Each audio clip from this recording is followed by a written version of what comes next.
On the diplomatic front, we have reinvigorated old and time-tested friendships while building new partnerships to expand our global outreach.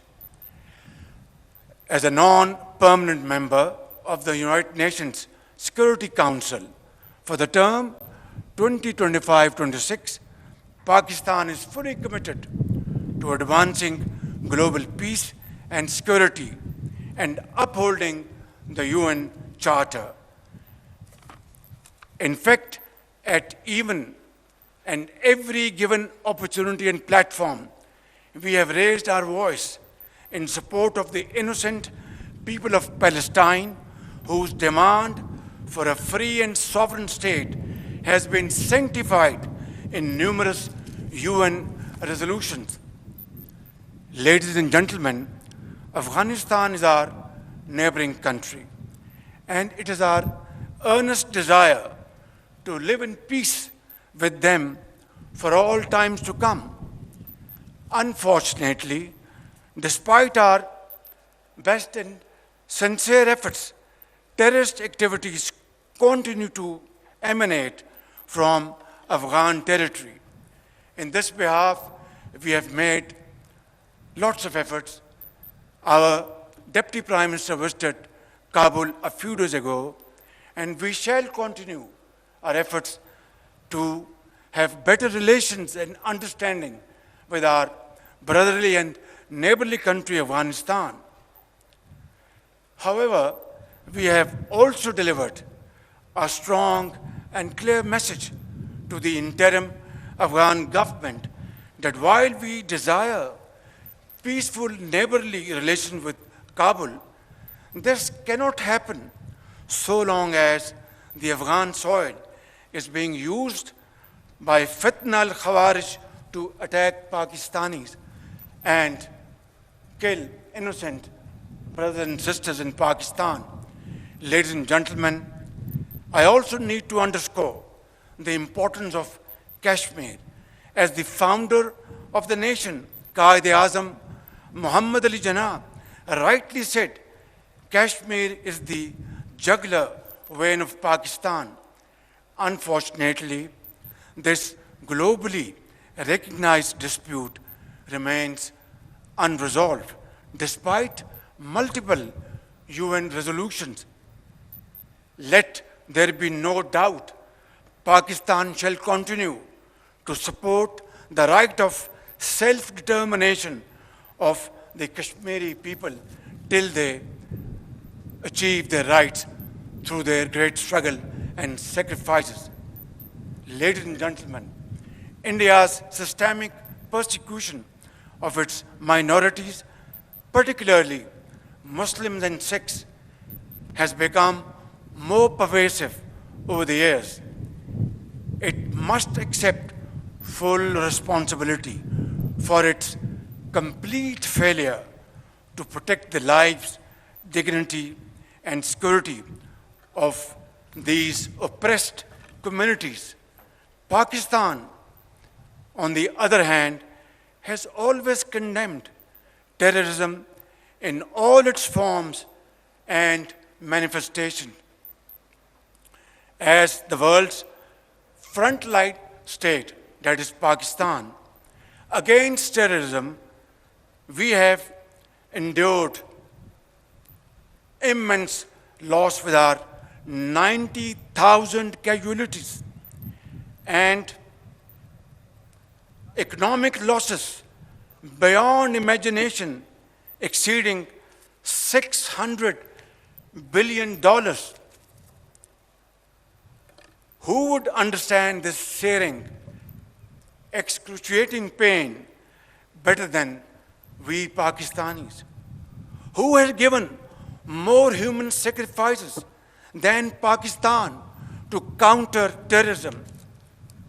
Which country of the world has suffered more economic losses than Pakistan to the tune of $600 billion to fight and defeat terrorism? I think Ladies and gentlemen, there cannot be a more powerful manifestation of our commitment that we would not tolerate any kind of terrorism of any hue and color. And that has been demonstrated beyond any ray of doubt. On the contrary, our eastern neighbor continues a pattern of exploitation, leveling baseless allegations and false accusations without credible investigation or verifiable evidence. The recent tragedy in Pahalgam is yet another example of this perpetual blame game, which must come to a grinding halt. And now, continuing with its role as a responsible country, Pakistan is open to participate in any neutral, transparent, and credible investigation. Ladies and gentlemen, I must also mention here that water is a vital national interest of Pakistan, our lifeline.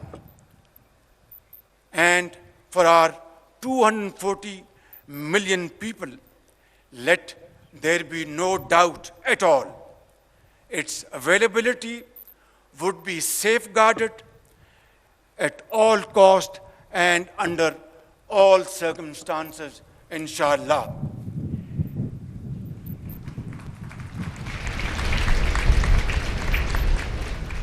Therefore, any attempt to stop, reduce, or divert the flow of water belonging to Pakistan under the Indus Waters Treaty would be responded to with full force and might, and nobody should remain under any kind of false impression and confusion. Our valiant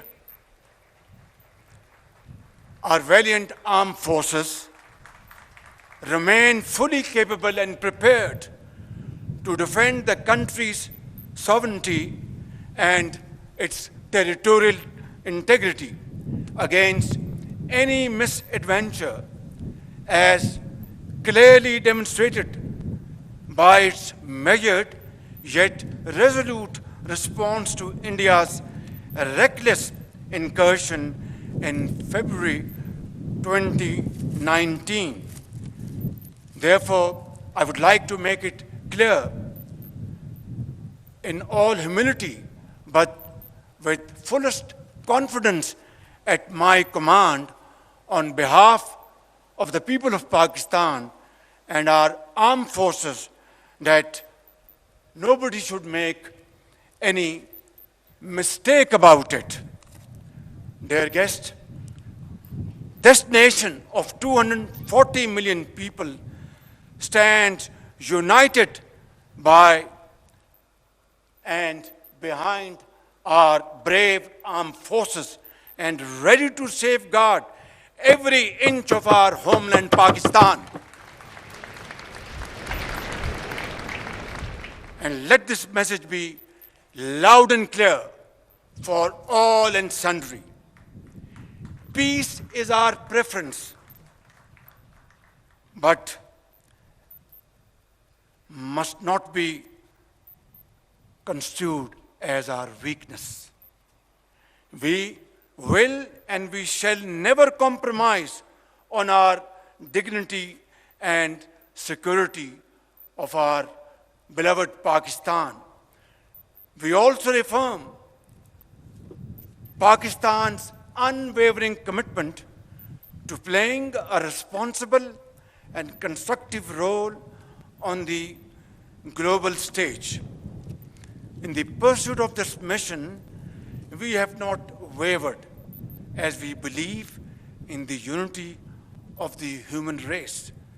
Dear cadets, this morning, as you go forth with dignity, honor, and resolve to join the officers' cadre, please always keep in mind that your primary obligation for the rest of your lives would be to safeguard your motherland, Pakistan. Therefore, prepare yourself exceedingly well and train your men and women to undertake this task with unwavering commitment. I am confident that through the strength of your character and impeccable display of commitment, you will continue to uphold the traditions of your glorious institution.